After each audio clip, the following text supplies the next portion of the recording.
There are things a person remembers from a past life incompletely, in fragments. Like an old book with torn-out pages, you understand the story existed, but there's no beginning, no end, only the middle. Rin remembered the city. Gray, noisy, smelling of gasoline and coffee. Nothing more. Then light. Different. Warm, orange, through closed eyelids. The smell of wood and bread. Sounds, foreign voices, a child crying, something crackling in the hearth. He opened his eyes. A ceiling of rough planks. Above him a woman's face. Young, tired, with warm brown eyes. Looking at him with that expression that only mothers have. He woke up, she said. Finally, Ren opened his mouth. A sound came out, childish, thin, not his. All right, he thought. Interesting. His name was Kai. He didn't choose the name, it was given here. Kai, son of Er and Mei, the sixth child in a family of 9. The village of Salt on the western coast, small, fishing, with houses that smell of the sea even when far from it. The first years Kai simply lived, observed, adjusted, learned to speak this language. It differed from what Rin remembered, but a child's body picked it up quickly. By 2 he was talking. By 3 he was reading by syllables. By 4 he read well. Ere the father was surprised. He looked at his son with that mixed expression of pride and mild concern. How do you know this? He would ask sometimes. Without malice. Simply wondered. Figured it out myself, Kai said. He answered honestly as much as he could. The family was large, loud, warm. Brothers and sisters of different ages. The eldest, Tom, 17, already going fishing with their father. The youngest, Laney, 3 years old, with a perpetually runny nose and the habit of sleeping on Kai because he had a warm shoulder. Kai loved them. That was an unexpected discovery. He hadn't expected to love, thought he would observe from the side, study the world, live inside his head. But Laney fell asleep on his shoulder. Tom took him to the shore to watch the fishing. Their mother sang in the evening while mending nets. And something warm, simple, real. Family, thought Kai. Never had a real one. In that life either. Here there was one. The religion in the village of Salt was one. The cult of the sea. Kai studied it quickly over the first 4 years. Not because he wanted to believe. Because he wanted to understand. The cult said the sea gives life. The sea takes life. The sea is the only thing that existed before people and will exist after. Honor the sea, bring offerings, and the sea will be kind. It sounded like an ordinary folk religion of a coastal people. Kai had seen this in books from his past life. They invented an explanation for an element they fear and depend on. Normal. But there was a detail. Once every few years, the great gift. When the sea was bad, storms, poor catch, disease, the cult leader would announce the great gift. A sacrifice. A person to the sea. They said it was voluntary. They said the sea chose through signs. Kai heard this and something inside went cold.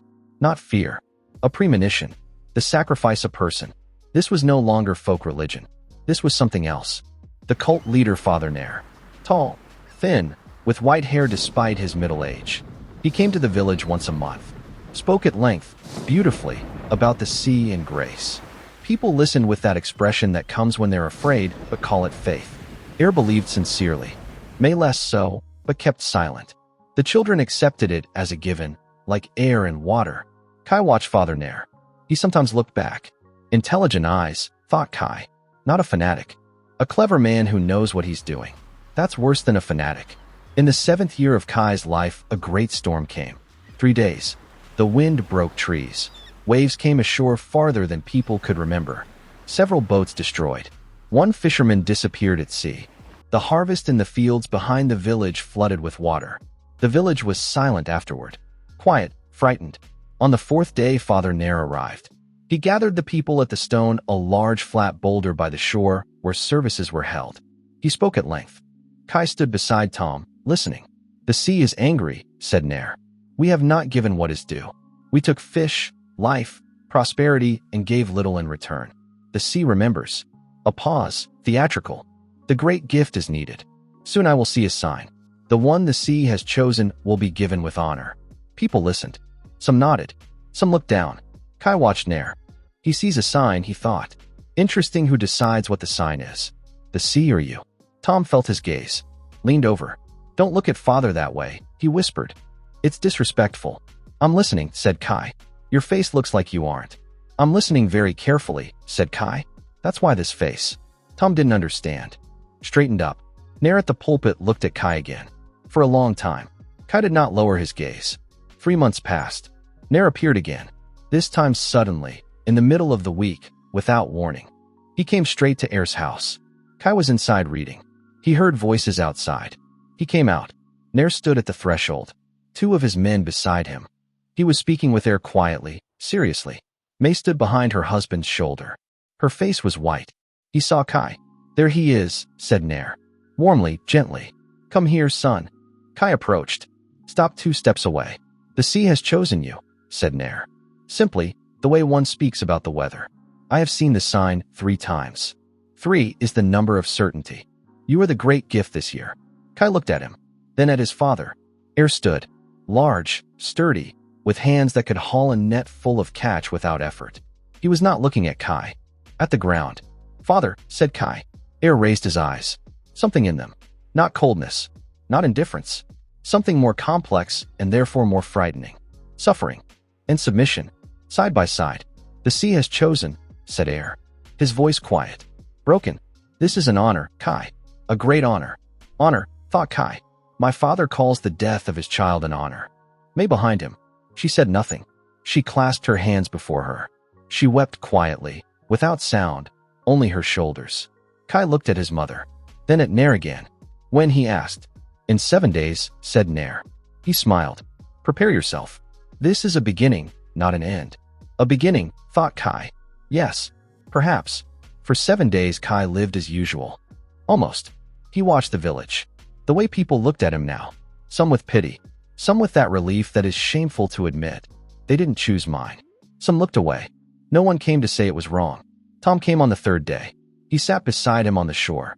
Was silent for a long time. "I could leave with the fishermen," he said at last. "On a big ship. Before this I thought too late. They won't take me. Now I think maybe I'll try." "Go," said Kai. "You're not angry." "Not at you." "At whom?" Kai looked at the sea.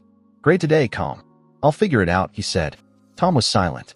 "Father isn't sleeping," he said quietly. "He walks at night. Mother has locked herself in her room." "I know. They believe. Truly. They think it really is an honor." "I know," Kai repeated. "Does that not make them evil?" Kai thought for a long time. "It makes them victims too," he said at last. "Of a different kind." Tom didn't understand. Kai didn't explain. On the 4th day Lainey came. For years old, with her perpetually runny nose. She climbed onto his lap. Looked at him seriously. "You're going to leave?" she said. "Yes. And you won't come back." Kai looked at her. A small serious face. Dark eyes. "I'll come back," he wanted to say. "I promise." But he didn't know yet. The sea, the island of demons, survival, all of that lay ahead. He didn't know if he would survive. He did not lie. "I don't know," he said. Lainey nodded. Pressed herself against him.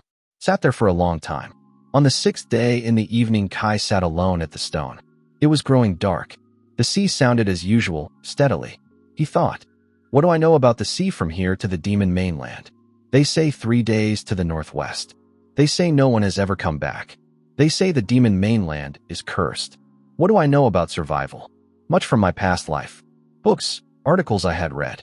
The theory is there. No practice at all. What do I know about demons? Nothing precise. Only scary stories told to children. What do I have? The body of a 10-year-old child. An adult mind. Anger that grows with each day. Will it be enough? He looked at the sea. It must be enough. Because the alternative is to die. And I don't want to die. Didn't manage to in this life, or the last one either. A wave came to the shore quietly, foamy. It receded. The sea chose me, thought Kai. Fine. Then I will choose the sea. The morning was gray, foggy. The village gathered at the stone. Everyone Kai saw, almost everyone. They came as if to a celebration in their best clothes, with flowers they placed at the shore. The cult knew how to make the terrible into the solemn. That was its true power. Nair in white robes. He spoke at length about the sea, the gift, honor, and the return of the spirit to the water. He spoke beautifully. A deep, trained voice. Kai listened, noted the structure of the speech, the rhetorical devices, the way he worked the crowd. In another life, he could have been a politician, he thought. Kai was dressed in white. Washed, combed. May did this with hands that trembled. She said nothing. Kai was silent too. Air carried him to the shore. In his arms like a small child. The way he carried him when Kai was very young and couldn't walk. He walked straight, head held high. Only his hands held on tightly. Too tightly. He's suffering, thought Kai. Truly suffering. And he carries him anyway. This is what properly built faith does to people. It turns love into obedience. At the water's edge, Air set him down. Stood behind him. Nair approached. He placed his hand on Kai's head, heavy, assured. The sea awaits you, child, he said quietly. Just for Kai. Kai raised his eyes. Nair looked down at him. In his clever, cold eyes, nothing resembling faith. Calculation. Nothing but calculation. You yourself don't believe a word of what you say, thought Kai. Not one word. Nair smiled. Slightly. As if he had heard. Go, he said. Kai turned toward the sea. The waves small, gray. Cold, he knew. The water in these parts was always cold. A 10-year-old body, small, light, ill-suited. He took a step. Water at his ankles. Cold. Another step. At his knees. He looked back once. The village stood on the shore. Faces white in the fog. Somewhere in the crowd, Lainey. He couldn't see her. May stood beside Air, looking at the water, not at him. Nair was looking at him. Calmly. Waiting. Kai turned back to the sea. He memorized it. Every face. Every gaze. Every person who came to watch and stayed silent. He memorized it. He walked forward. To his waist. To his chest. The water burned with cold. To his shoulders. A wave covered him. Darkness and cold. Water everywhere. Kai fought instinctively. The child's body panicked, arms stroked. He found the surface, surfaced, breathed. The shore was already far. 30 meters, 40. The current was carrying him away fast. The village was visible on the shore. Small, white figures. Already small. Kai rowed. Not toward the shore, sideways, across the current. He knew from that life you can't row against the current. You need to go across. But his body was cold, his muscles cramped. Cold water kills fast, he thought. Hypothermia. 10 minutes 15. Then loss of coordination. He rowed. The current carried him northwest. Toward the demon mainland. Kai stopped fighting it. Conserved his strength. Stayed on the surface. Minutes passed, he didn't know how many. His body was losing feeling. He couldn't feel his fingers anymore. His legs were heavy. I'll die from cold before I reach anything. Something touched his leg. Not a fish. Solid. Kai reached down with his hand. Would a log, large, floating, a fragment of something. He grabbed it. Lay on top of it. Exhaled. Good. Alive. For now. The log was carrying him the same way as the current. Northwest. Kai lay and looked at the gray sky. The demon mainland, he thought.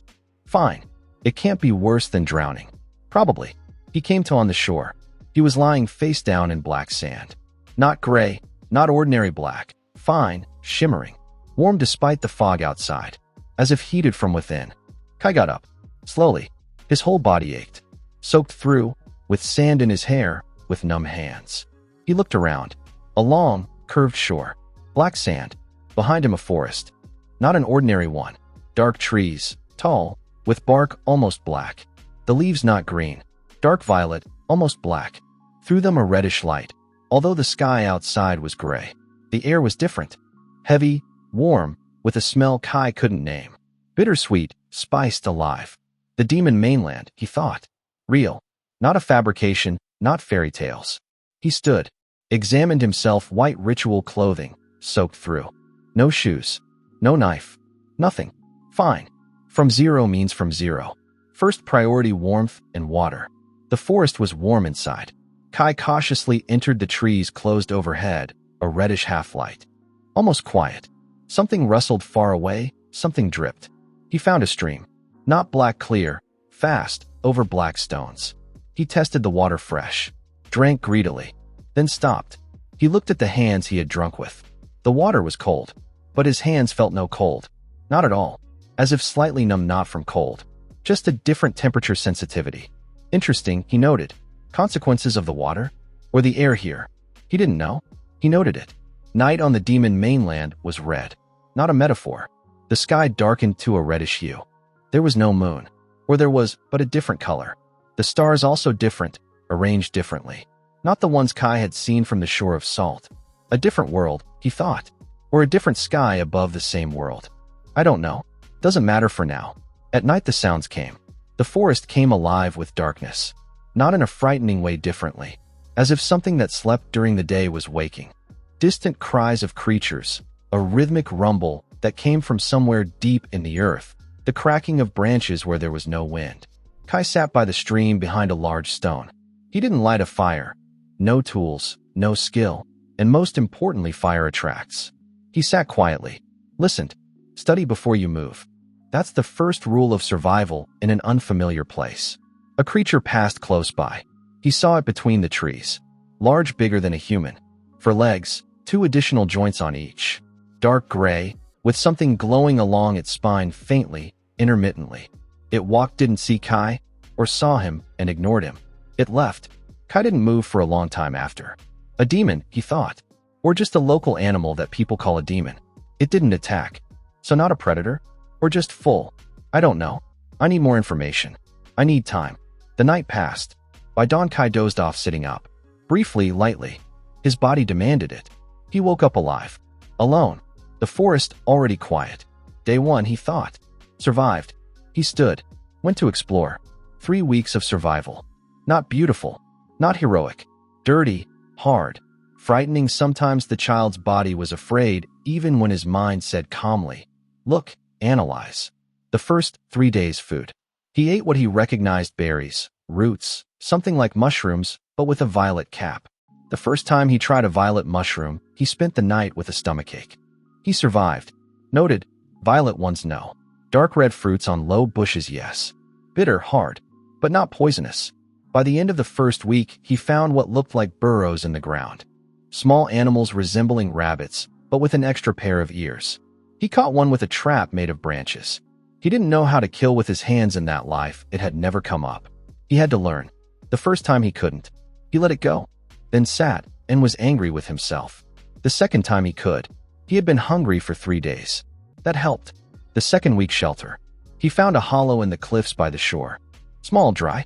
He covered the entrance with branches and leaves roughly, but it worked. It became a place to come back to. The third week, creatures. There were many different kinds. Kai organized them in his head, without paper, which he had none of. Large 4-legged ones, not predators, herbivores. Small flying ones, hunting in packs, dangerous. Something in the river, dark, large, stay away. And once a demon. A real one, not just a creature. He appeared on the 22nd day. Kai was returning to his shelter in the evening, with food. He heard footsteps. Not animal ones. Different. Rhythmic, 2-legged. He stopped, pressed himself against a tree. It came out from behind the trees, roughly 10 meters away. The demon looked almost like a human. Taller, with gray skin, with 2 small horns above its ears. Red eyes, without pupils. Dressed in something resembling armor, made of a material Kai didn't recognize. It carried a spear. It was looking straight at Kai. It sees me. Kai didn't move. He stood. Looked back. The demon, its head tilted. Studying. It said something. A guttural, sharp, unfamiliar language. Kai didn't answer. He couldn't. The demon approached. Slowly, without aggression, but it held the spear. Stood 3 meters away. Looked. It said something again. Kai slowly raised his hands. Empty. A gesture he hoped was universal in any world. The demon looked at his hands. At the white, already gray, dirty clothing. At Kai, small, thin, clearly not a threat. It laughed. Not maliciously, sincerely, in surprise. Said something else. Put away the spear, tucked it behind its back. It crouched down to be at the same level as Kai. It looked. Kai looked back. Not attacking. Curious. All right. The demon pulled something from its belt. Held it out. A piece of something, food, judging by the smell. Kai looked at what was offered. Then at the demon. Will it poison me? Maybe. But why? If it wanted to kill, it would have already. He took it. Tried it. Dried meat. Salty. Unfamiliar. But food. The demon said something. With satisfaction. Kai swallowed. Looked at it. Kai, he said. Pointed to himself. The demon processed this. Then pointed to itself. Gore, it said. Gore, Kai noted. The first word in the demon language. Gore came back. Every few days. He came, looked. Sometimes brought food. Sometimes just sat nearby. Kai learned. The demon language was complex. A different structure, different sounds. But Kai learned quickly. An adult mind in a child's body, plus necessity, the best motivation. By the end of the first month, he understood simple words. By the end of the second, short phrases. Gore turned out to be young. By demon standards, young. Something like 20 human years. A patrol guard, he watched over the territory. Kai had ended up on his route. Why didn't you kill me? Kai asked once, in a mix of gestures and new words. Gore thought, then answered slowly, so Kai could understand. Small. Alone. Not a threat. Pause. But alive. On our land. Interesting. Demons kill people, said Kai. People who come with weapons, yes, said Gore. You came without weapons. Alone. Small. Pause. People don't do that. I was abandoned, said Kai. Gore looked at him. By your own people, he said. Not a question. By my own people. Gore was silent. Bad own people, he said at last. Yes. He asked nothing more. Brought food. Left. Kai watched him go and thought that prejudices work both ways. The village of Salt feared demons. The demon Gore had found him and fed him. The world is more complex than they say in the village of Salt, he thought. People there generally don't know much. In the third month, Kai felt it. It started in his hands. The numbness again, like on the first day, but different, not dead numbness. Alive, warm, as if something flowed beneath the skin. Then in the evenings it began to glow. Faintly, barely noticeably. Dark red like those glowing threads along the spines of animals here. Between his fingers, along his palms. Kai looked at this. He didn't panic. He analyzed. 3 months on the demon mainland. The air is different, the water is different, the food is different. The body adapts, or absorbs. Demonic aura. Have you heard of that? In fairy tales, yes. People who lived long among demons became different. Interesting what exactly changes. He showed Gore at their next meeting. Gore stopped. He looked at Kai's glowing hands for a long time, then raised his eyes. You're absorbing, he said. What does that mean? It means the land accepts you. Pause. This happens with our children, not with people. He looked. You are unusual. Is it dangerous? For you know? Gore thought. For others depends on how you use it. It can be used. Everything can be used, said Gore. The question is, do you know how? Kai looked at his hands. Teach me. Gore looked at him for a long time. Why do you need it? He asked. I have a reason, said Kai. I'll tell you someday. Gore thought, then nodded. Slowly. I'll teach you, he said. A little. The rest on your own. Year 1 basics. Gore taught directly, without excess words. The aura of demons is not magic in the human sense. It requires no spells or runes. It's part of the body like muscles. You need to find it, feel it, direct it. Kai found it. Slowly, patiently. First concentration in the palm, then release. Gore showed. His strike with the aura shattered a stone that Kai couldn't have moved even with his whole body. Kai tried. The first month, nothing. The aura was there, he felt it. The release didn't work. On the 48th day it worked. The stone didn't shatter. It cracked. A small crack. Kai looked at the crack, then at his hand. There you are, he thought. Found you. Gore looked at the crack, then at Kai. Fast, he said. Fast for a human. I have a reason, said Kai. Year 2 the body. Aura without a body is nothing. Gore explained this simply. The aura amplifies what is there. No strength, it amplifies weakness. You need to build a foundation. Kai built. Every day, without exceptions. His body grew, he was 12, then 13. That helped. Growth gave him leverage. The nutrition here better than in the first months. Gore helped with food, sometimes brought something from his own people. His own people, thought Kai. Gore has a clan. A demon settlement nearby. He doesn't lead me there, meaning he's not ready yet to explain me to others. Fine. For now, like this. Year 3 combat. Gore was a good fighter. He trained without leniency. In the first fight, Kai got hit on the rib so that he couldn't breathe properly for 3 days. Gore watched. You're standing too straight, he said. You're smaller than me. That means to the side, under the arm, inside the distance. Understood? Understood, Kai wheezed.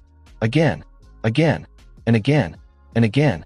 By the end of the 3rd year, Kai could hold out against Gore for several minutes. Not win. Hold out. For a human against a demon, that was a lot. In the 4th year, Gore brought him to the clan. A demon village, or something like it. Large structures of dark stone, hearths with dark red flame. Creatures of different kinds, not all resembling Gore. Some larger, stockier. Some with wings behind their backs, folded. They looked at Kai in different ways. Most with suspicion. Several with curiosity. One old demon with white skin and glowing white eyes looked differently. Intently. For a long time. Then he approached. Stopped before Kai. He spoke to Gore, but without taking his gaze from Kai. Gore translated. He asks, do you feel it? Who? Gore asked the elder. Translated the answer, the land. The mainland. Do you feel how it speaks? Kai thought, then answered honestly, sometimes. At night. The rumble that comes from below. I thought it was animals or a volcano. The elder listened to Gore's translation. He nodded. He said something else. Gore looked at Kai. Something in his face changed. What? Asked Kai. He said Gore slowly, that the land has chosen you. Pause. This is. He searched for words. This happens once in several generations. Even among us. He looked. You are not simply absorbing the aura. You are becoming a channel. What does that mean? It means what you can do with the aura, said Gore, is not limited to what I showed you. The elder added something. Brief. Gore translated quietly. He says, this explains why the sea did not take you. The sea is also land. Just a different form. Kai looked at the elder. The sea did not take me. The land chose me. A channel. Interesting. The elder, his name was Dar, took Kai as his student. Not instead of Gore. Alongside. Different things. Gore taught the body and basic aura. Dar taught deeper. What the aura is on a level Kai hadn't understood before. The aura of demons, said Dar, is not a force of destruction. It is a connection. We are connected to this land. The land gives it to us through blood, through breath, through years of life here. He looked at Kai. You came as a stranger. Small. Without demon blood. But the land accepted you faster than it accepts many of our own. Pause. Why, I don't know. But it is a fact. And what can I do? Asked Kai. I don't know yet, said Dar. That is for you to find out. He paused. First I will show you what I can do. Then you will find on your own what you can do. These are different things. Why different? Because a channel doesn't copy. A channel passes things through itself. What passes through you that is yours? Pause. Everyone has their own. Kai studied under Dar for 3 years. By the end he understood several things about his aura. First, it was darker than that of demons. Not more evil, heavier. Like the difference between smoke from a campfire and smoke from coal. The same substance, a different quality. Second, his aura could do one thing Dar hadn't expected. Suppress. Not destroy, press down. Fire dies out in his aura. Sound is muffled. Movement slows. As if he creates a zone where things become heavier. Gravity aura, said Dar when he saw it. A rarity. A very great rarity. He thought. Among our people, I have not seen this in my entire life. Is it powerful? It is dangerous, said Dar. Not as a threat. As a fact. In combat, very much so. But it requires control. Loss of control presses down everything around. Including allies. Understood. Learn control, said Dar. Above all else. In the 8th year Kai was on the mainland, Dar gave him a name. In the demon language. Kai hadn't asked. Dar simply said it. One evening. Brett, he said. This is your name here. What does it mean? One who presses down, said Dar. But also one who is pressed down. One word for both. Kai thought. Good, he said. The 10th year on the mainland brought war. Not his war. A foreign clan from the east of the mainland attacked Gore's territory. The reasons Kai understood poorly, a long-standing dispute over land. It didn't matter. Gore came to warn him. Go to the shore, he said. It's dangerous. No, said Kai. Gore looked at him. Kai was 20. He had grown tall, hardened, with dark eyes that had seen 10 years of this forest. The aura was visible even without activation, slightly, a background glow. This is our fight, said Gore. You are my clan, said Kai. So it's mine too. Gore was silent for a long time. You are human, he said. I am Vret, said Kai. Those are different things now. Another pause. Fine, said Gore. But you stay behind me. No, said Kai. I know what I can do. Use me correctly. Gore looked at him. Then for the first time in 10 years laughed genuinely. Loudly, sincerely. Fine, he said. A small human with a big aura. Not so small anymore. The battle began at dawn. The foreign clan came out of the forest. More than expected, Kai counted around 40 fighters. Gore's clan 25. A numerical minority. Kai took position at a narrow passage between rocky outcrops. A bottleneck the attackers would have to pass through. The first wave, 8 demons. They ran in a tight group, with weapons. Kai activated his gravity aura. Full. 8 demons slowed. Didn't stop, but as if running through water. Their steps became heavy. Weapons dropped on their own. One felt couldn't hold up under the weight of his own armor. They ran. Kai saw their faces. Surprise. Incomprehension. Fear. Gore took advantage. His squad struck the flank of the slowed wave. 5 seconds, 8 attackers were down. The second time Kai used the aura when the foreign clan tried to go around on the right. Pressure local, directed. 3 of the nearest fell to their knees. The rest recoiled. The third time personally. 1 demon from the attackers broke through to him. Large, with a 2-handed weapon. He struck hard, fast. Kai stepped aside. Inside the distance as Gore had taught. A short strike with aura, not gravity. A different one, a concentrated burst to the chest. The demon flew back. He stood, looked at Kai. In the red eyes no longer aggression. Something else. A pause. The demon turned. Ran back. The battle lasted 20 minutes. The foreign clan retreated. With losses. Gore's clan had losses too. 2 wounded. But they held their ground. Gore came up afterward. Stood beside him. Said nothing. You held the bottleneck alone, he said at last. Yes. I saw how they slowed down. Yes. Gore thought. Dar spoke of your aura, he said. I didn't fully understand. Pause. Now I understand. What do you understand? That you are not who you were when you came, said Gore simply. Not the human who fell into the sea. Something else. Something else, Kai agreed. Gore looked at him. When you leave, he said. To your land. To the people. In about 5 years, said Kai. Why 5? Because I'm not ready yet, said Kai. I know what I can do. I don't know yet exactly what I will do. I need a plan. Not just come and kill Nair. Pause. That would be simple. Too simple. What do you want?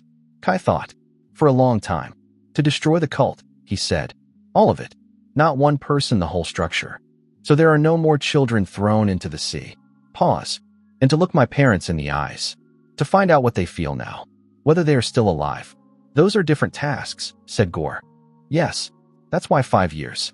15 years. Kai was 25. He no longer resembled that thin, wet child in white clothing who had crawled onto the black shore.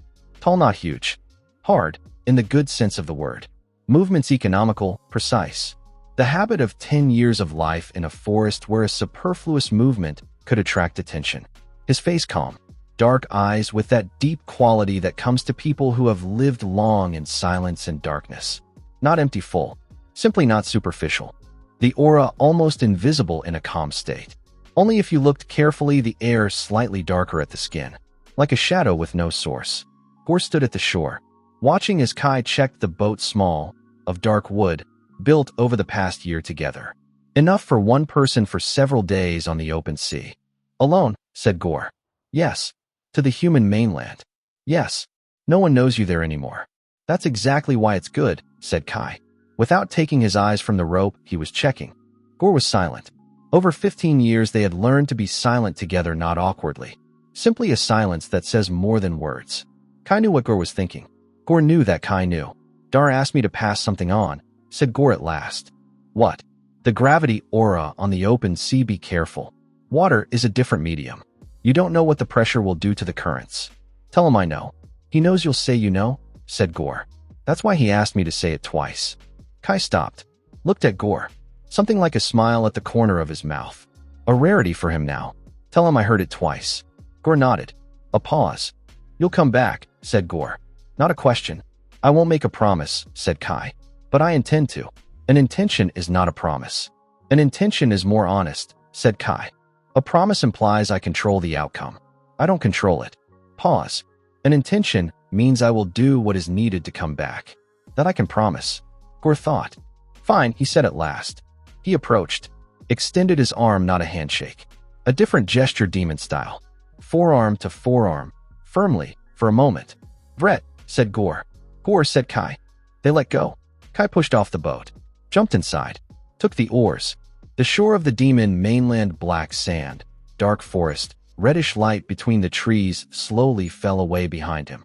Gore stood. Watching. Until he became a small dark point. Then disappeared. Kai looked ahead. Gray sea. Gray sky. Somewhere out there, the human mainland. 3 days. No fear. No impatience. Just a heading. And a goal at the end. The first day was quiet. He rode. Rhythmically, economically. His body had grown accustomed to monotonous exertion over 15 years. This was easier than most days in the forest. He thought about what awaited. The cult of the sea. 15 years had passed. Father Nair was older. Was he still alive? Probably yes. People like that live long. It benefits them. A clever man without genuine faith is more cautious than a fanatic. The cautious live longer. The structure of the cult, how it was organized. Kai reconstructed it from memory. The village of Salt was one of many coastal villages. That meant Nair had several such communities. Possibly dozens. The great gift once every few years from different places. A system. A system cannot be destroyed by killing one person, thought Kai. Kill Nair, and the next one comes. The system produces its own replacement. You need to kill the system. The belief. Not the people, the conviction. Show people it is a lie. That the sea does not accept sacrifices. That behind it is a man with calculation, not the will of the sea. How to show that is the question. The answer will come when I see what is there now. The second day, a storm. A small one, but enough. Waves higher, the boat listed. Kai worked. Didn't panic. He had watched the sea from the shore for 15 years, had studied its logic. Where to go with the wave, where against. Once a large wave hit the side. The boat nearly capsized. Kai threw down the oars, grabbed the sides, lay down low. The boat righted itself. He lay on the bottom, water at his cheek, dark sky above. The sea didn't take me then, he thought. It won't take me now. He got up, took the oars, continued. The third day, toward evening, he saw the shore. Not the one where he had grown up. A different one, rocky, with a lighthouse far to the left. Unfamiliar. Good unfamiliar is better. An unfamiliar shore means anonymity. No one is expecting you. He moored in a small cove between the rocks. Pulled out the boat. Lay down on the shore. The land was different. Ordinary gray sand. Ordinary grass beyond the strip of shore. It smelled simply of the sea, without the bitterness and spice of the demon mainland. The human mainland, he thought. I've returned. He lay there for a minute. Got up. Walked. The city was 2 days on foot from the shore.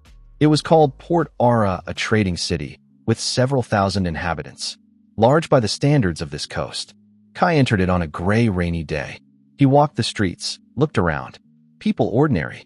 Bustling, loud, preoccupied with themselves. A market, the shouts of traders, the smell of fried fish and wet clothing. No one paid attention to a tall, dark-haired man in plain clothes. Good. He had no money. Kai had known this in advance. He needed to solve that on the first day. He walked into a portside tavern. Approached the owner. I need work, he said. Today? Any kind. The owner looked at him appraisingly. Can you haul cargo? Yes. A ship came in today. It needs to be unloaded before dark. The owner named a price. Fine, said Kai. He unloaded it alone quickly, without stopping. The owner watched. At the end, he came over. Have you worked in a port before? No. Where does it come from then? I simply know how to work, said Kai. The owner looked at him. Something in him sensed. The man is telling the truth, but not all of it. He said nothing. Paid. Kai rented a room for 3 days. Ate. Sat by the window. Watched the street. Thought. First information. Where is the cult of the sea now? How much has it grown over 15 years? Where is Nair? Where is the village of Salt far away? Needs getting to. Second, don't rush. Waited 15 years. A few more months is not a problem. Done right is better than done fast. Third, his face. I am 25. In the village they knew me as a child. Unlikely they will recognize me. But caution is needed near Salt. Start with information. He gathered information for 3 weeks. Port Ara was a good place. Ships came here from all along the coast. People talked in taverns, in port offices, at the market. Kai knew how to listen. 15 years of studying the foreign demon language had taught him to hear not only words but intonations, pauses, the things not said. The cult of the sea had grown over 15 years. Grown significantly. This became clear from conversations. It was mentioned not as a small village religion but as an organized structure with several dozen communities along the coast. With a temple in the large port city of Air 2 days from here. With political influence, local officials in some cities were connected to the cult. Nair was alive. Kai heard the name several times. They said Great Father Nair. No longer just a village cult leader. Something more. 15 years, thought Kai. While I was building a boat and learning the aura, he was building an empire. He wasn't angry. He noted it.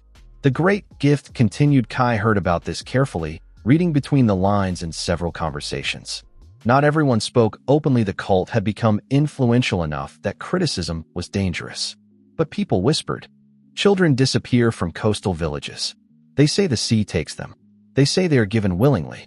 They say it is an honor. Honor. The word landed somewhere alive. Air had said that word. The father who carried him to the water. Honor. For the first time in a long time, something hot. Not the cold anger he was accustomed to carrying. Hot, sharp. He suppressed it. Not the time. Planned first. Feelings later. The city of Air was large. The first truly large city Kai had seen in this life. Wide streets, multi-story houses of stone, markets spread across several districts. The port enormous, with dozens of ships. And the Temple of the Sea. In the center of the city, on a rise. White, with a tower from which the port was visible. Large for this world, large. Around it the territory of the cult. Houses of priests, outbuildings, something resembling a school. Kai looked at all of this from a hill on the approach to the city. This is not a village religion, he thought. This is a state within a state. He descended into the city. Took work in the port again. Simple, inconspicuous. People who work in ports see everything and surprise no one. Good cover. He studied for 3 weeks. The cult in Air was different from the village of Salt. Organized, multi-layered. Ordinary believers at the bottom. Above them junior priests. Higher senior ones. At the top several fathers, and above all great Father Nair. Money flowed from bottom to top. Donations, tithes, payment for rituals. Not a little, very not a little. Kai estimated by the volume of the buildings and the quality of the priest's clothing. The cult earns well, he thought. That is a vulnerability. Money leaves traces. Nair was in the temple. He appeared publicly once a week at the major service. Kai came once to look. He stood in the crowd. Watched. Nair came out onto the temple balcony. Older, around 70. But straight, strong-voiced. He spoke the same way as back then, in the village of Salt. Beautifully, convincingly. Kai looked at his face. Do you remember me? He thought. Probably not. One of many sacrifices. A 9-year-old boy from a small village. Why remember? I remember you. In the second week in Air he met her. By chance, in the port. A woman around 30, with heavy eyes and the movement of someone accustomed to watching their back. She stood at the gangway of one of the ships, speaking with the captain quietly, quickly. She was passing something, a document. The captain took it quickly, concealed it. Not trade. Kai felt that immediately. The woman was walking past him. Wait, he said. She stopped. Looked. A quick, professional glance. Assessment in a second. Who are you? Someone who saw what you passed. Pause. I won't inform on you. I'm on the other side from the cult myself. Silence. Why do you think I'm on the other side? She said. Because people on the right side don't hide documents like that, said Kai. A long pause. What do you need? Information. About the internal structure of the cult. About what isn't visible from outside. Pause. I have something in exchange. What? A way to destroy them, said Kai simply. The woman looked at him. Many have said they had a way to destroy them, she said. Not one has done it. I haven't said it yet, said Kai. I said there is a way. Those are different things. A long silence. Come this evening, she said. She named a place. Mika turned out to be more than one person. Behind her stood a small group. 7 people of different kinds. A former cult priest who had left 3 years ago and now knew too much to live openly. A woman who had lost her daughter to the great gift 4 years ago. A young clerk from the city administration with access to financial records. 2 port workers, 1 former guard, and 1 more. Kai didn't immediately understand what he did. They had gathered against the cult. Not in a unified way, scattered, cautious, without a clear plan. The hatred was there. Organization was lacking. Kai listened. Everyone spoke in turn, in a small room behind a port warehouse. Then he said, killing Nair is not enough. You understand that? We understand, said the former priest. His name was Sar, thin, with quick hands. That's why we're spinning our wheels. How do you kill an idea? Not kill, said Kai. Devalue. Pause. The cult holds on 2 things. Fear of the sea and the belief that sacrifice appeases that sea. Destroy the second, and the first falls apart on its own. How to destroy it, said Mika. Prove that the sacrifices don't work. Pause. Or better, prove that the sacrifices are a lie. That Nair doesn't choose through the sea. He chooses himself. Many people know this, said Sar. Quietly. They're afraid to say it aloud. Give them a reason to say it aloud, said Kai. Remove the fear. He looked at Sar. You know the inner workings. How are the sacrifices chosen? Sar was silent for a moment. Nair chooses himself, he said. Through junior priests. They observe the communities. Report back to him. He decides who. When? From which village? Pause. The criteria were never stated aloud. But I observed enough. His voice quiet. They take those who have no one to protect them. Orphans. Children from poor families. Children whose parents are believers. Who won't make a fuss. Silence. There are records, said the young clerk. Financial ones. I've seen them in the city administration. The cult receives money from traders who trade with the villages. Several villages where the great gift occurred, the volume of trade increased afterward. The cult controls access to markets. There it is, Kai understood. Not just religion. This is economics. The great gift is a way to control communities through fear. A compliant community pays more. Can those records be obtained? He said to the clerk. It's risky. Can it be done or not? It can, said the clerk after a pause. Good. Kai looked at the others. I need one more thing. Pause. Someone needs to get me to the village of Salt without being noticed. Mika looked at him. Why Salt? She asked. Personal, said Kai. Personal is bad for the group, said Mika. Personal gets in the way of thinking. Personal is why I'm here, said Kai. Without the personal, there would be neither me nor the plan. Pause. I'm not asking for help there. I'm asking for a way to get there unnoticed. Alone. Mika looked at him. For a long time. Fine, she said. There's a fisherman. He travels along the coast. He doesn't like the cult. They took his brother 3 years ago. Pause. He'll take you. When? In 3 days. Good. 3 days on a boat along the shore. The fisherman, not young, not talkative, exactly as Mika had described. He asked once where and why. Kai answered briefly. The fisherman nodded. Didn't ask again. The village of Salt appeared on the 3rd day toward evening. Kai looked at it from the sea. The same houses. Almost. Some rebuilt, one new one by the shore. The pier slightly longer. But the same place. The same shore. The same stone by the water. He stopped his gaze on it. There, he thought. That's where it happened. He didn't ask the fisherman to moor in the village. He got off earlier, in a cove. On foot himself, through the forest. He entered the village from the eastern side at dusk. No one met him. People were settling in for the evening, dinner time. The streets familiar, almost unchanged. Kai walked and saw the overlay of 2 images, the one he remembered, at 10 years old, and this one now. Nearly the same. He found the house of air and may not right away. The street the same, the house the same, only the roof retiled with new shingles. A light in the window. Kai stood at the house. For a long time. Here it is, he thought. 15 years. Here it is. Something in his chest, not anger. Something more complex. The kind that has no single name, several at once. Bitterness and warmth, and something that wants to burst out in a cry, and something that cannot. He exhaled. He knocked. A woman opened the door. May. Older, much older than he remembered. Gray-haired, wrinkled, but with the same brown eyes. She looked at him without recognition. What do you want? She said. Tiredly, in the evening, the way one speaks to strangers. May, said Kai. She froze. Something in his voice. A name from the lips of a stranger. She looked. Who are you? Look carefully, said Kai. Just carefully.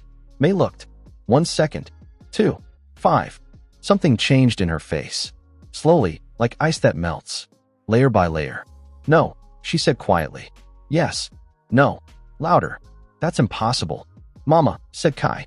The word came out on its own. He hadn't planned it. It simply came. For the first time in 15 years. May grabbed the doorframe. Her knees were bending. Kai, she exhaled. Kai, it's me.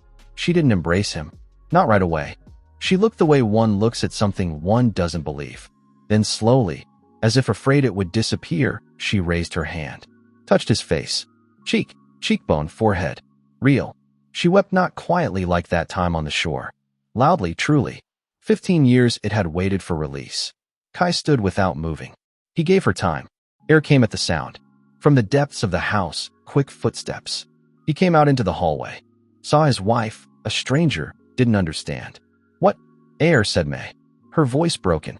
Air. Look. Air looked. For a long time. Then his face became different. Not right away. Slowly. And in that slow change, everything one needed to know about how he had lived these 15 years. Kai, he said. Yes. Air stood. Didn't move. Kai looked at his father. Large, sturdy, a little less so now. His back slightly stooped. His hands the same blacksmith's hands, heavy. There you are, thought Kai. There is the man who carried me to the water. They were silent. Then Kai came in. He He walked past his mother, past his father. He sat at the table, the same table. It seemed the same one he remembered. Wooden, heavy. He sat, placed his hands on the table, looked at them, his own hands, and then raised his eyes to his father. Sit down, he said. Air sat across from him. May stood by the wall. She looked at them both. Said nothing. Silence. How? Said Air at last. How did you survive? The sea didn't take me, said Kai. I was washed ashore. Far away. Where were you? Far away, Kai repeated. Air looked at him. Something complex in his eyes. There was joy, and beside it something else. Something that knew about itself what it had done. Kai, he began. Not now, said Kai evenly. I'll speak first. Then you. Air fell silent. You carried me to the water, said Kai. Without fury. Without anguish. Evenly, the way one reads facts. I was your son. I was 10 years old. You carried me to the water because a man said the sea had chosen me. Pause. You believed him. Truly believed. That doesn't soften it. But it is the truth. Air was silent. I didn't come to judge you, said Kai. Didn't come to shout. Didn't come for explanations. Pause. I came to look you in the eyes. To find out whether you understood what you did or not. A long silence. Air looked at the table, then raised his eyes. In them what Kai had wanted to see. Not defense. Not justification. Knowledge. I understood, said Air quietly. Not right away. A pause, heavy. A year after you were gone, Nair came again. From another village, he took a child. I saw that boy, 8 years old. His voice went hoarse. And I saw myself. Carrying you. He fell silent. What did you do? Asked Kai. Nothing, said Air. That word heavier than any other. I said nothing. Kai nodded. Laney is alive, he said. He changed the subject deliberately. Yes, said May from the wall. Married. 2 children. In the neighboring village. Tom. He left. Like he said on a ship. Right sometimes. Alive. Good. Silence. You didn't come for long, said Air. Not a question. No. What will you do? Kai looked at his father. I'll destroy the cult, he said simply. Air didn't seem surprised. As if he had been waiting for those words. Alone. No. There are people. Nair is powerful now. A lot of influence. I know, said Kai. That's why I came here first. I need one thing. What? Witnesses, said Kai. People who saw the great gift. Who gave their children. Pause. Not just you. Others. In this village and the neighboring ones. People who stayed silent and are ready to stop being silent. He looked at his father. You know who they are. Air was silent for a long time. I know, he said at last. Then I need their names. More silence. If I give names, said Air quietly, that will be. He stopped. That will be what I should have done a long time ago. Yes, said Kai. Exactly. May at the wall was weeping again. Quietly. Air looked at his son. Then he stood. Walked to the shelf. Took out paper, a pen, an inkwell. He sat. He began to write. The list contained 12 names. From the village of Salt and 3 neighboring ones. 12 families who had given their own to the great gift and stayed silent. Who had been silent but remembered. Who had lived with this for 15 years or more. Kai returned to Air a week later. Mika's group was waiting. They spread on the table what they had. Financial records. The clerk had brought several sheets, dry figures, but behind the figures a system. Villages paid the cult. Payments grew after the great gift. The correlation direct. Sar's testimony, the former priest. How the sacrifices were chosen, who made the decisions, how it was formalized within the cult. Air's list 12 families ready to speak. This is enough for a trial, said the clerk. Theoretically. Theoretically, repeated Mika. Because practically the judges here are connected to the cult. Not all of them, said the clerk. Most of them. We need a trial. Not here, said Kai. Where? The royal court. The capital. Pause. Has the cult not reached there yet? We don't know precisely, said Sar. We need to find out. Kai looked at the documents. But before the documents we need to break the fear. He looked at the group. As long as people are afraid, no documents will help. Nair can destroy any papers if he has power over people. How to break the fear? Show that he is a man, said Kai. Not the voice of the sea. Just a man who lied. Publicly, said Mika. Yes. How? Kai thought. Is there an upcoming great gift? He asked Sar. He froze. How do you know? Has Nair announced it? 3 weeks ago, said Sar slowly. In a month. The village of Korra, in the south. A child. A girl. 7 years old. Silence. Then in a month, said Kai. Mika looked at him. You want to disrupt the ritual publicly? Yes. They'll kill you. Maybe, said Kai. Depends on how you prepare. Pause. I need a month. And your help with one thing. With what? I need these 12 families from the list to be at the ritual in Korra. Pause. And as many other witnesses as possible. From different villages. Those who saw their own great gifts. They'll come to a cult ritual? Mika surprised. They'll come to watch someone stop it, said Kai. Those are different things. Pause. I need them to be there. When Nair falls, there must be people who see it. Who remember their children. And who see that it can be stopped. Silence. That's dangerous for them, said Sar.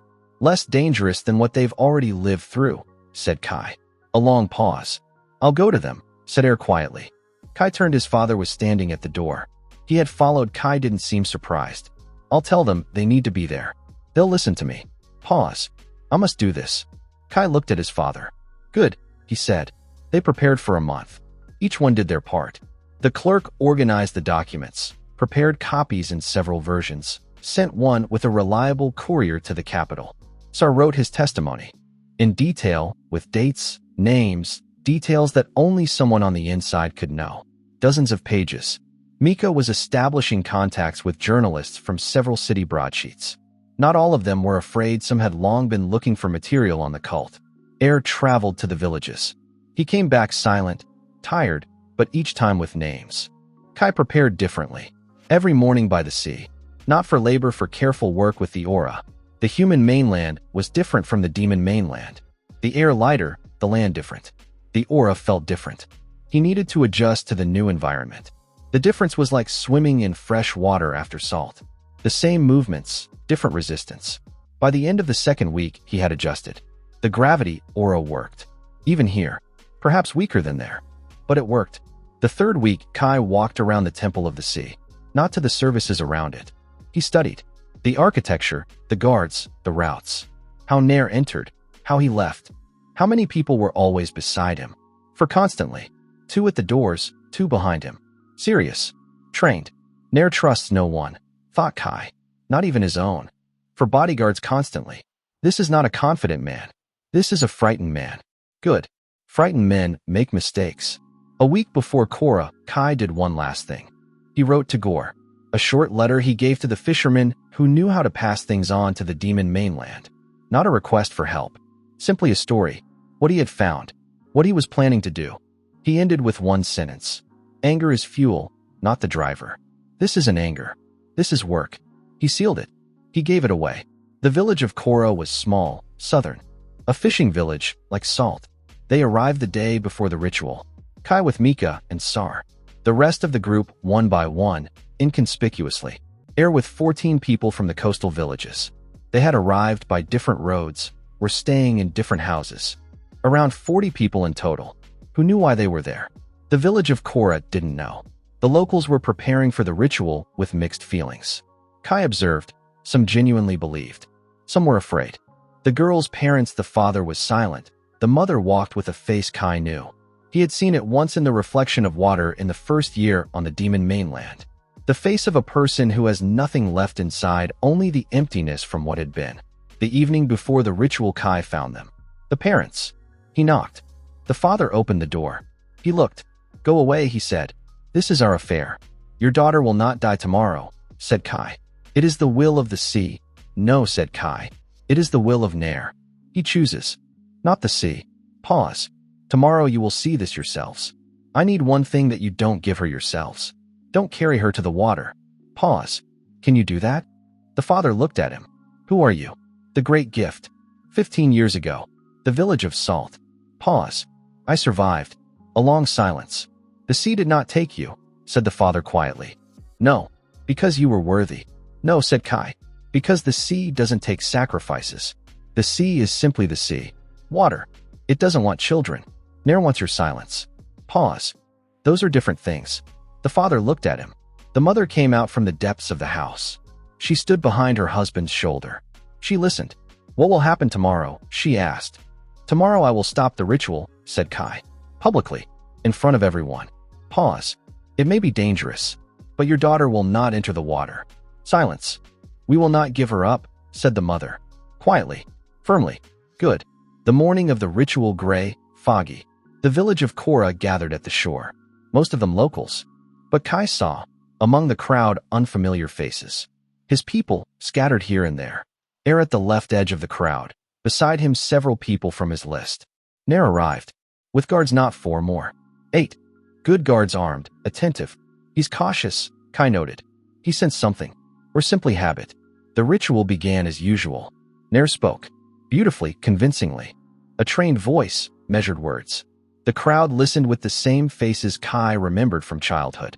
The girl stood at the water's edge in white. Small, quiet. Her parents behind her. They stood, didn't move toward her. Nair finished his speech. A solemn pause. Then he turned to the girl. Go, child, he said. The sea awaits. The girl didn't move. Nair looked at the parents. He expected them to push her forward. The parents stood. Nair frowned. The first disruption. Small, but a disruption. The sea awaits, he repeated. More firmly. No, said a voice from the crowd. The crowd stirred. Voices, movement. Kai stepped forward. Slowly, calmly. He walked through the crowd, which parted.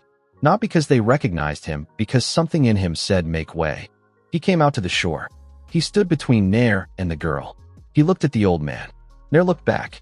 In his clever, cold eyes, first irritation. Then something shifted. Something in Kai's face. In those eyes. He recognized something. That's impossible, he said quietly. You remember me, said Kai. You're dead. No, said Kai. The sea didn't take me. He turned to the crowd loudly, so everyone could hear. I was washed ashore. I survived. 15 years. Pause. The sea doesn't take sacrifices. The sea doesn't want children. It is a man who wants your silence. The crowd noise. People exchanged glances. Many still didn't understand. Nair gestured to the guards. 8 men moved. The first 2 fast, professionally. Swords already drawn on their approach. Kai didn't wait. A step forward, toward the first one. He released the aura, dark red along his arms. Here, in front of people for the first time. He heard the crowd behind him gasp. The first guard slowed. 1 step, a second, as if through water. Gravity aura, local, around him. The sword grew heavy, his arm dropped. Kai to the side, stepping left. A punch to the temple, fast. The guard went down. The second didn't slow. Smart, he kept outside the aura's range. He waited. Experienced. Kai released the weight. He stepped forward. The second guard attacked quickly, a straight sword thrust. Kai under the sword, grabbed the wrist, pull, loss of balance. An elbow to the jaw, down. 3 and 4 together. They understood. One-on-one is disadvantageous. They came at once. Kai didn't retreat. He took 2 of them hard, against his own body. Painful. Core release, a wave, not aimed. All 3 back. The 5th with a club, from above. The club fell slowly. Gravity around him. Kai stepped closer, caught the wrist, twisted. A crack. The 5th cried out. He fell. The 6th fell back. He watched. The 7th leaped from behind. Kai felt it before he saw it. The core reacted to movement behind it, had learned that in the forest. A step to the side, the 7th missed, hit the ground. A strike to the back of the head quickly, without excess. The 8th stood. He looked at the 7 on the ground. He looked at Kai. He lowered his weapon. Silence. The crowd was silent. Everyone watched. Kai turned to Nair. The old man stood at the water's edge. No one behind him. The guards were down. Nowhere to run. The sea at his back. He looked at Kai. What are you? He said quietly. Kai. The village of Salt, said Kai. Do you remember me now? I remember. Good. He approached close. He stood before him. Nair looked. In his clever eyes there was no fear. There was anger, and something resembling an admission of defeat.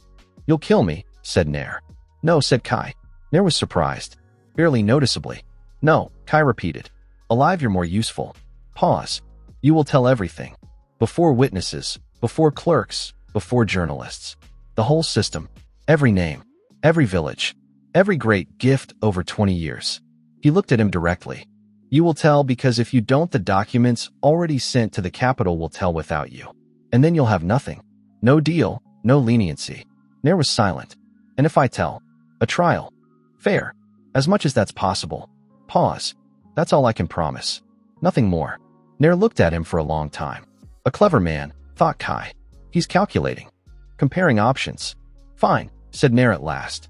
Kai nodded. He turned to the crowd. People looked. All of them. The local people of Korra, Air's people from distant villages, Mika and her group. The girl in white alive, beside her parents. Air stood in the crowd. He looked at his son. In his eyes not joy, something more complex. The kind that comes when you understand you didn't make it in time, but still made it. Kai looked at his father. He nodded. Once. Briefly. Air answered the same way. The trial was held. 2 months later. In the capital. Nair spoke at length. 20 years of the system, hundreds of names, dozens of villages. Financial schemes.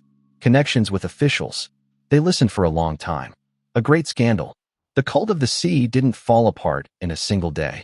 But it began to fall apart, and that was the main thing. Kai was not present at the trial. Not because he wasn't invited. He was invited. He didn't go? That's not my business, he thought. My business is done. Let those who know how handle the rest. Mika managed. Sar gave testimony. The clerk organized. Air spoke at the trial on behalf of the families. They needed that. Not Kai. 3 months later, Kai stood at the shore of Air. He looked at the sea. Footsteps behind him. You're leaving, said Mika. Yes. Where? Back, he said. Mika stood beside him. She looked at the water. They were silent for a long time. Back means there, she said at last. Not a question. To the demon mainland. Yes. Why? Home is there, said Kai.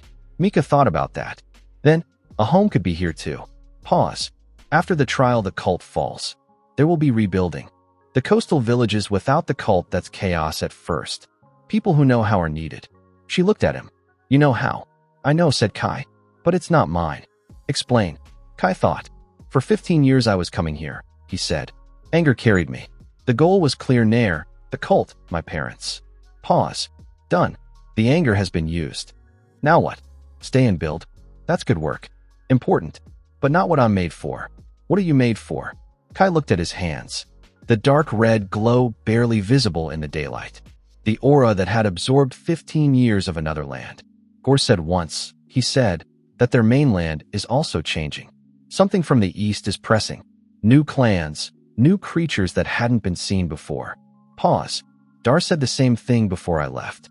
A channel shouldn't stand still. A channel is for movement. You're not explaining, said Mika. You're avoiding the answer. Kai looked at her. I'm made for something larger, he said simply. I don't know yet what exactly. I know that here is less than that. Mika was silent. That sounds like a person who doesn't know how to stop, she said.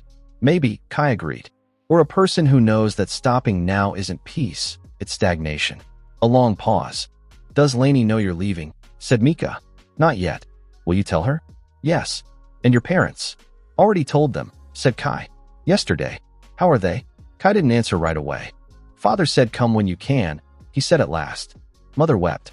Out of habit already. Pause. They're alive. That's enough. You forgave them. Kai looked at the sea. I don't know what to call what I feel toward them, he said honestly. Not anger anymore. Not love in the way it was before. Pause. Something between. Understanding maybe. That they are people. Weak, frightened, broken by a system they didn't build themselves. He looked at Mika. Forgiveness is a word for people who carry a grievance. I stopped carrying it. That's different. Easier. Mika looked at him. You're a strange man, Kai, she said. Brett, he corrected. What? The name they gave me there. Pause. One who presses down and one who is pressed down. One word for both. Mika thought. Which one are you? Both, said Kai. At different times. He found her in the neighboring village as his mother had said. Married, 2 children. A small house, a small garden behind it. When Kai entered the yard, she was hanging laundry. She turned at the sound of footsteps. She looked. Then she lowered her hands. Slowly. Lainey was 20 years old. That serious 4-year-old girl who had slept on his shoulder had grown into a woman with the same dark eyes and the same habit of looking seriously. You, she said. Me. She approached. She stopped before him. She looked up at him. He was taller. Then she hit him with her fist on the shoulder. Not hard symbolically. 15 years, she said. 15 years, he agreed. You could have written. There was no way. You could have found a way. I could have, Kai agreed. But I didn't know if I was alive. For a long time. I didn't want to give hope that might be cut short. Lainey looked at him. That's a smart reason, she said. Yes. I'm still angry. I understand. A pause. Come in, she said. You must be hungry. After the road. Yes. Then come in. At the table, Kai watched as she said it. Her movements confident, practiced. The mistress of her own place. Where are the children? He asked. At the neighbors. A pause, without turning around. Are you here for long? No. You're leaving again. Yes. Lainey set down a plate. She sat across from him. She looked at him. Where? Back to where I was for these 15 years. Back where is where? Kai thought. How to explain? Then he decided simply. The demon mainland, he said. Lainey's face didn't change. She looked. You live with demons. Yes. Voluntarily. Yes. Silence. And they didn't kill you. No. Pause. One of them is my friend. Another was my teacher. He paused. It's different there. Not what they frighten you with in the villages. Lainey thought. You've changed, she said at last. A lot. 15 years. Not just time. She looked. There's something different in you. Not evil. But not what there was. Pause. As if you've become more than a person. Or less, said Kai. No, said Lainey firmly. More. I would have felt less. Kai looked at her. That serious girl. The same, only grown. You always knew how to see, he said. You always knew how not to say what you think, she answered. Some things don't change. Something warm at the edges. Rare. They ate in silence. A good silence. Then Lainey said without looking up from her plate, when you come back next time give warning. At least a letter. At least one word alive. Good, said Kai. Is that a promise? He remembered he had said the same thing to Gore. An intention is more honest than a promise. A promise, he said this time. Lainey raised her eyes. She looked. Good, she said. The next morning the shore. The boat waited the same one he had come on. Kai checked it, adjusted one rope. Everything held. Air came himself. He wasn't called. He stood a little to the side. He watched his son prepare. Kai worked. He didn't rush the conversation. He knew his father would speak when he was ready. I heard the trial is going well, said Air at last. I heard the same. Sir says they'll finish the main part by spring. Pause. The cult won't recover. Too many names have come out. Yes. Silence. You're not staying, said Air. No. Why? Kai pulled away from the rope. He straightened. He looked at his father. Because home is there now, he said. Not forever maybe. But right now it is there. There are demons there. There are Gore and Dar there. Pause. That's enough. Air looked at him. You call them by their names, he said quietly. Because I know them. How can you? Father, said Kai. Evenly, without anger. The village of Salt believed the sea took children. Believed it as truth. Because that's what Nair said and no one checked. Pause. The demon mainland is the same thing. People say there is death and curse there. Because that's what people say. No one checked. Pause. I checked. Air was silent for a long time. They are good, he said at last. Not a question in acceptance. Different, said Kai. Like people. Some are good. Some are not. Gore is good. Dar is wise. The rest many different kinds. Air nodded. He stepped forward slowly. He stood beside his son. He looked at the boat. I did what I shouldn't have, he said. Simply, without anguish. You grew up without a father. Pause. That I cannot fix. No, Kai agreed. Is there something that can be done now? You're already doing it, said Kai. The trial. The witnesses. The trips to the villages. Pause. That's right. Keep going. Air looked at the water. That's not for you anymore. No. For other children. Kai looked at his father. That is what can be done now. A long silence. Air raised his hand. He placed it on his son's shoulder. A heavy blacksmith's hand for a moment. Kai didn't pull his shoulder away. Come back, said Air. When you can. Yes. He removed his hand. He stepped back. He turned. He walked back toward the village without looking back. Kai watched him go. Large, slightly stooped. Blacksmith's hands. He carries this his whole life, thought Kai. And will carry it. I can't lift it from him. No one can. That is his burden. His work. My work is different. He pushed off the boat. He jumped in. The sea was calm that day. Gray, quiet, with a small ripple. Kai rowed rhythmically. The shore of the human mainland fell away behind him. He thought not of the past. Of what lay ahead. Gore had mentioned the east. Pressure from there. New creatures. Dar had spoken of how not only the east was changing. Something in the very fabric of this world was changing. Slowly, imperceptibly, but irreversibly. A channel must move, Dar had said. A channel is not for one place. Kai felt this. The way one feels the weather, you don't see it yet, but you know. Something was approaching. Large. Not a war of people against demons. Something else. Something that would make that difference seem laughable. I don't know yet what, he thought, but I will find out. He rode. By the middle of the first day, the shore of the human mainland had disappeared over the horizon. Kai looked back to make sure. A gray line, then nothing. Only the sea. Ahead, 3 days of water. Then a black shore. A dark forest. A reddish light. Home. A strange word for a place to which he had been thrown as a 10-year-old child, and from which he had taken himself as an adult who had come from nowhere. But accurate. Salt had been the first home, the one that was taken. The demon mainland the second, the one he had built himself. The second is stronger, thought Kai. What you build yourself is always stronger. The sun began to lean toward the horizon. The sky colored orange, then red. Kai watched. In his past life, he didn't remember sunsets. He remembered a monitor screen, tiredness, the smell of coffee. He didn't remember the last time he had simply looked at the sky. Here he watched. Often. That too is part of what 15 years in the forest teaches, he thought. To see what is, not only what is needed. The sunset burned out. Darkness came marine, dense. The stars those he had seen from the demon mainland. Different. His own. Kai lay on the bottom of the boat, hands beneath his head. He looked at the sky. The aura quietly, in the background. Warm, like a living creature nearby. Brett, he said to himself. One who was pressed down and one who presses down. Let's see what comes next. On the third day he saw it. The black shore. The dark forest behind it. A reddish light between the trees, faint, distant, but familiar. He moored in the same cove as 3 months ago. He got out. He pulled out the boat. He stood. He breathed. The air the same. Bittersweet, spiced, warm. His lungs recognized it before his mind did. His body relaxed on the exhale. Home, he thought simply. He walked into the forest. The forest received him quietly. The trees closed overhead, a reddish half-light. Familiar sounds, the distant rumble from under the earth, the rustle in the leaves, something dripping at the stream. He walked a familiar path. 15 years the path in memory, as if written there. After an hour he heard it. Footsteps. Familiar.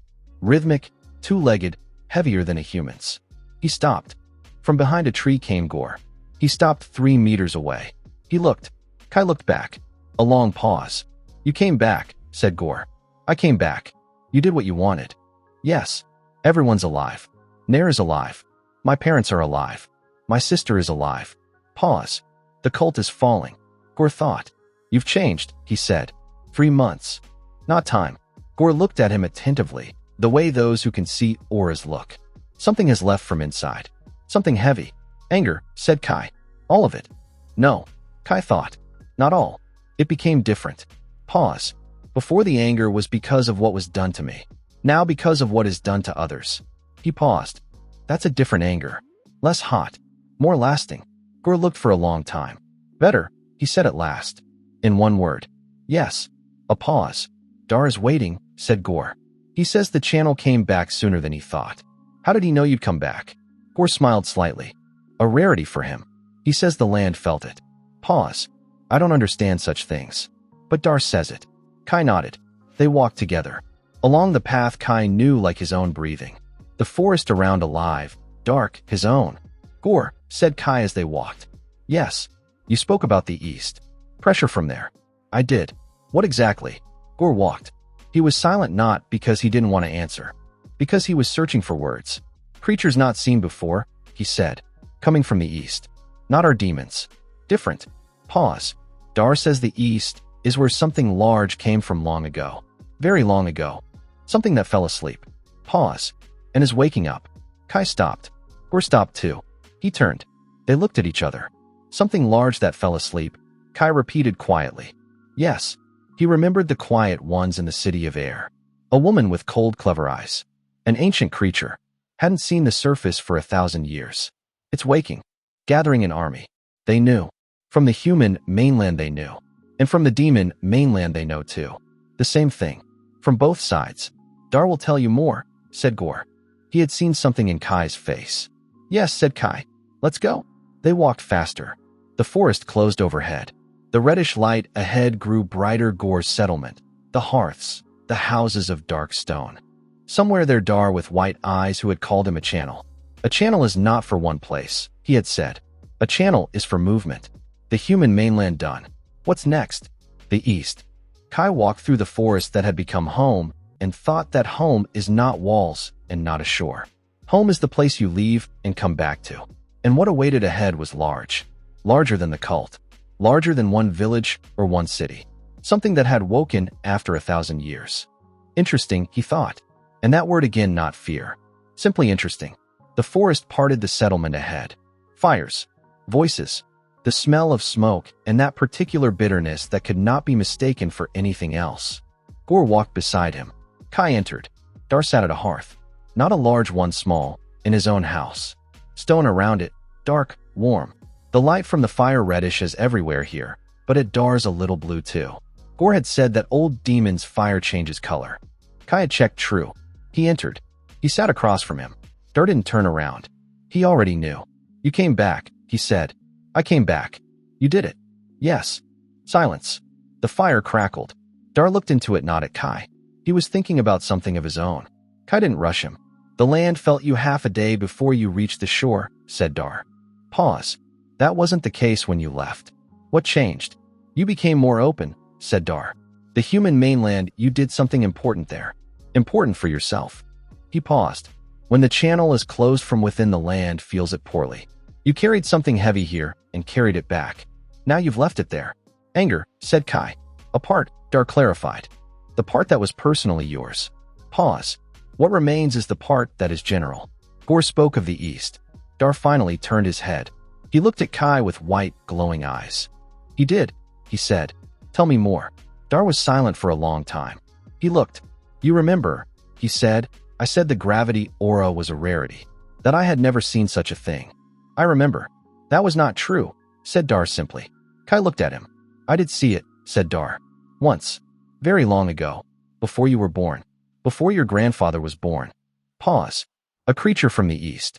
It came once long ago. One scout, not an army. It stood at the edge of our lands and watched. He looked into the fire.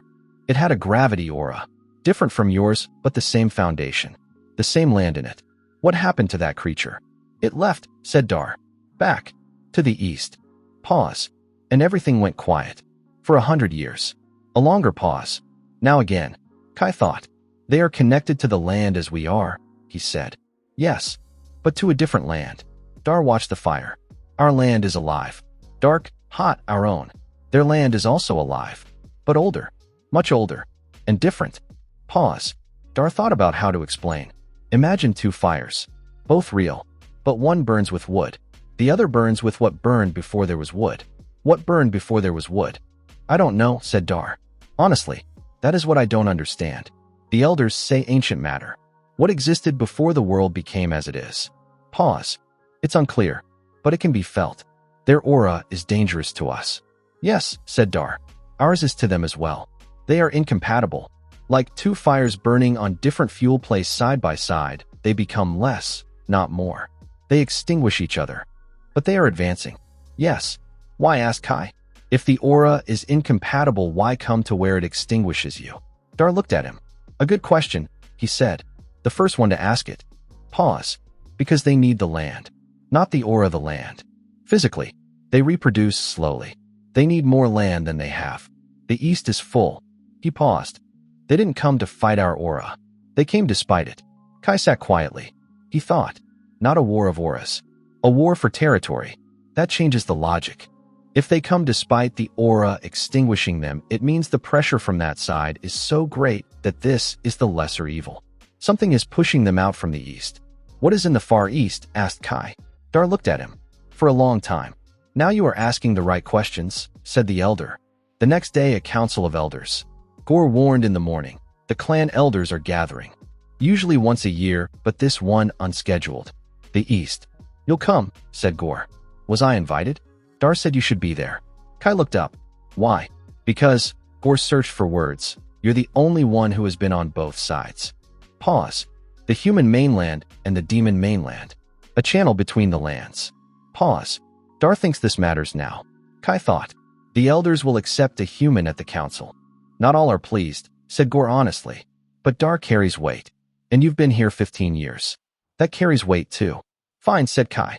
The council hall large, round, of black stone. Kai entered with Dar behind his shoulder. He looked around. 7 elders.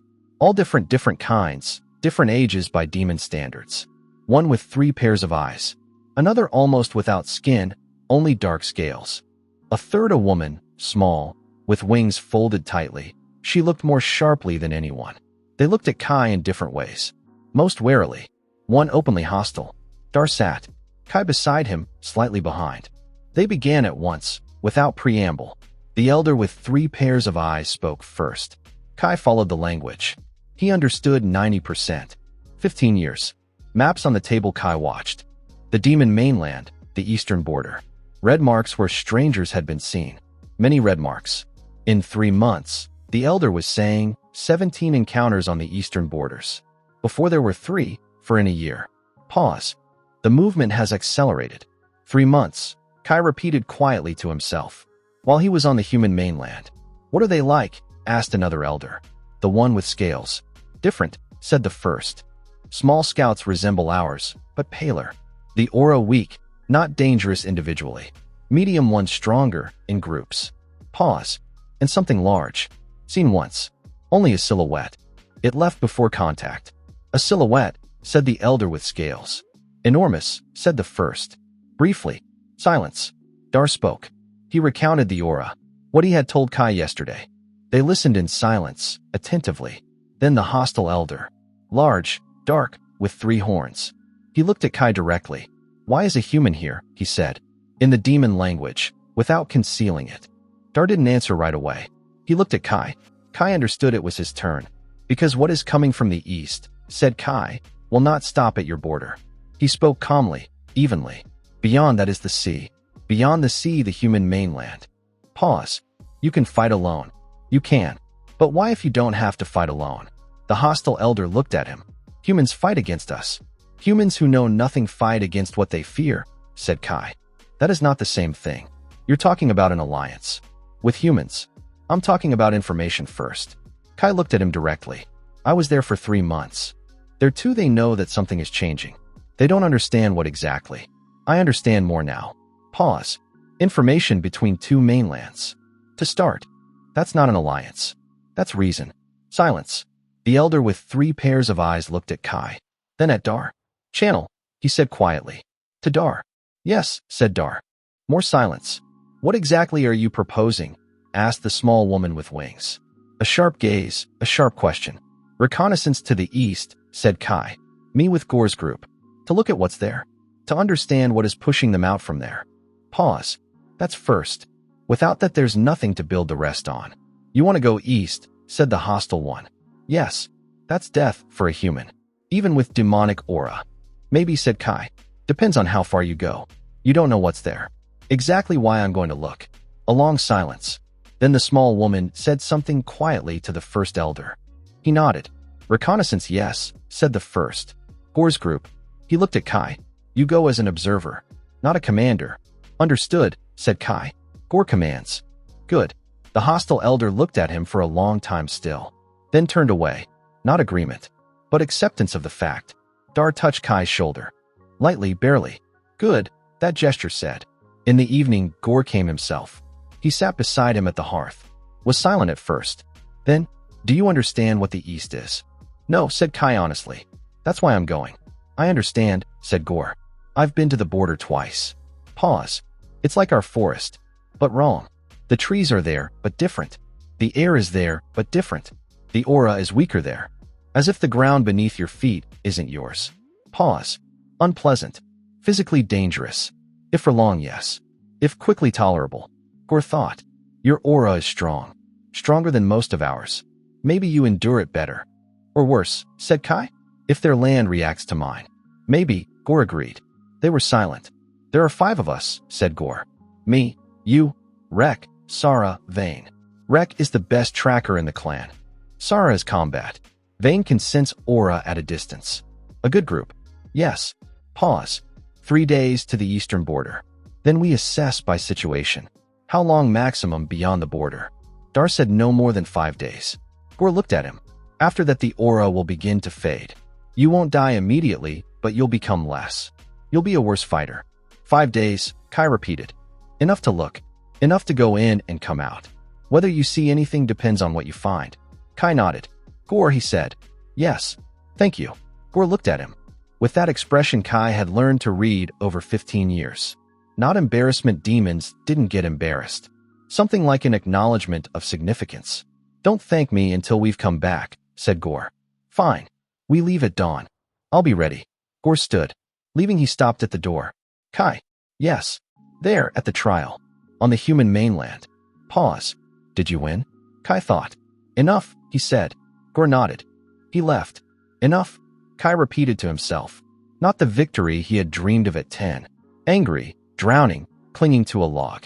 Dreaming of coming back and destroying everything. He had destroyed it. But not the way he had dreamed. Better. He lay down. He looked at the ceiling. Tomorrow the east. Something that fell asleep and woke up. Something that pushes entire peoples from their lands. A channel, he thought. Let's see what for. The first day through familiar lands. Gore's clan forest, Kai knew it like his own body. Every turn, every stream, every place where it was better to walk off the path. They moved fast. Rek walked ahead. Short, gray, almost soundless. A tracker Gore hadn't exaggerated. He moved through the forest so that even Kai sometimes lost him between the trees. Sara beside Gore.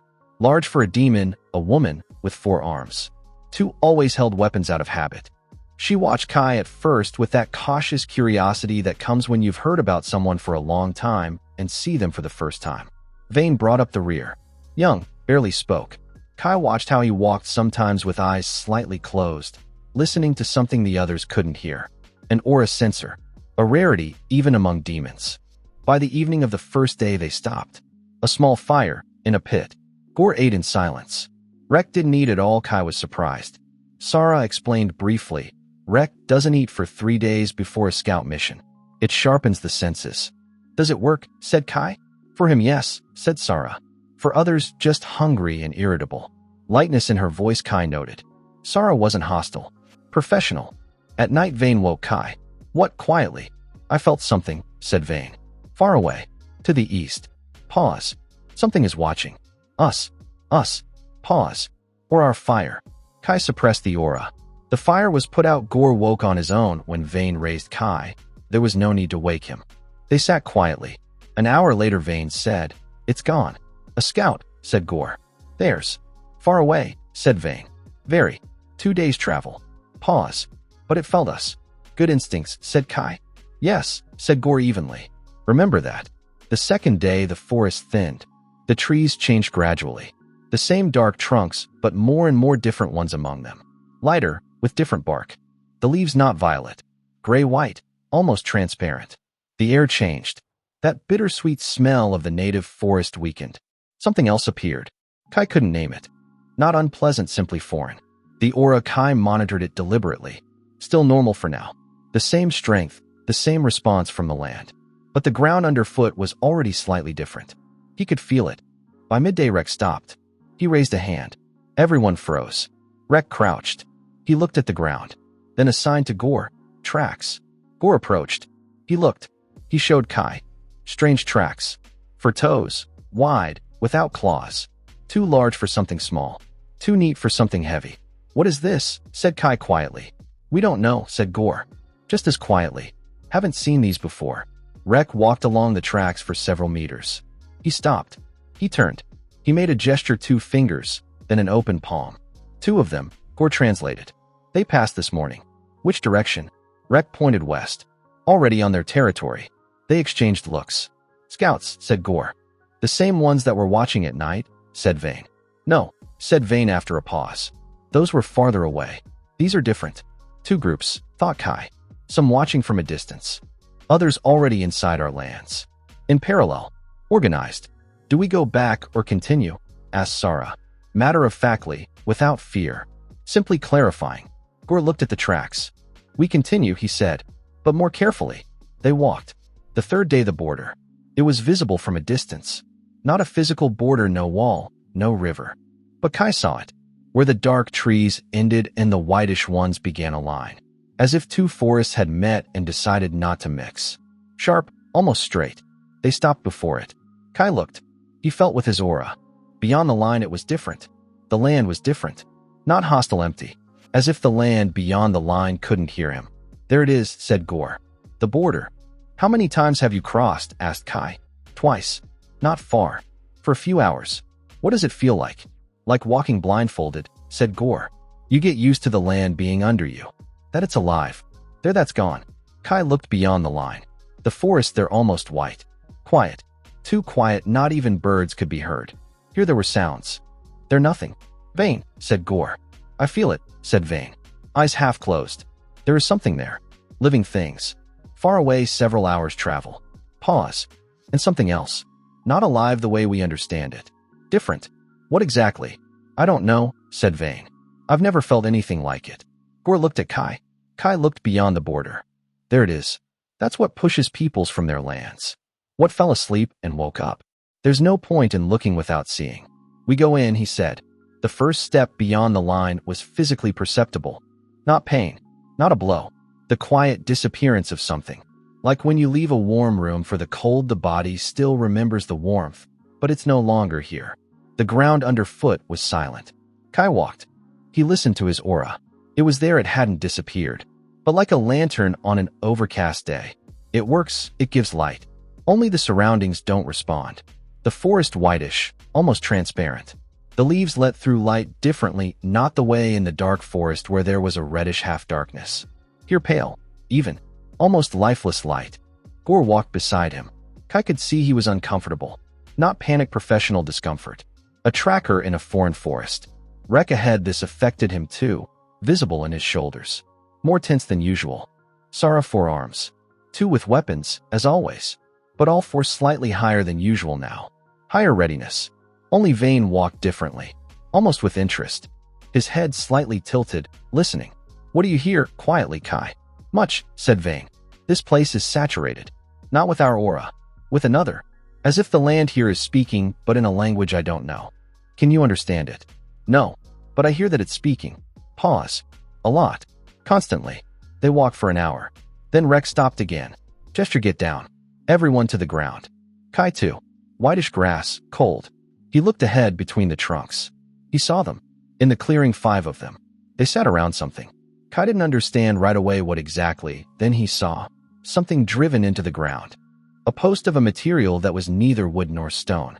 It glowed faintly, in pale yellow. The figures themselves humanoid. Pale, almost white. Taller than Gore's demons.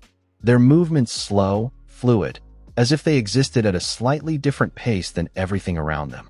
Dressed in something form-fitting, dark against the pale skin. No visible weapons. Silent.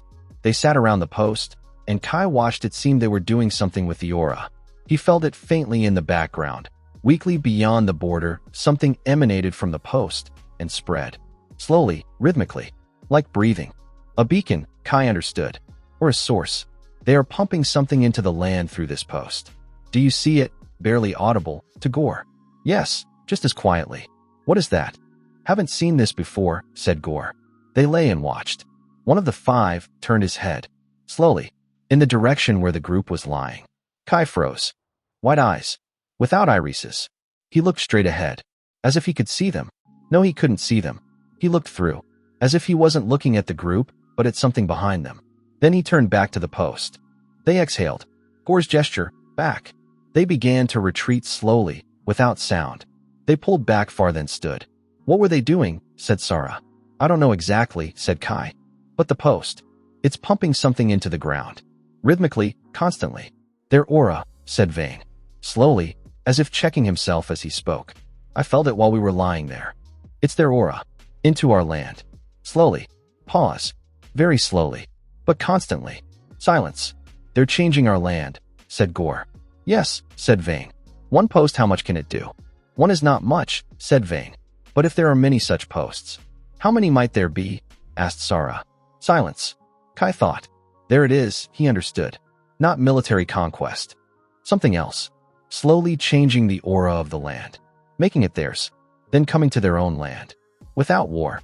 Simply the land is already theirs. This is clever. This is dangerous.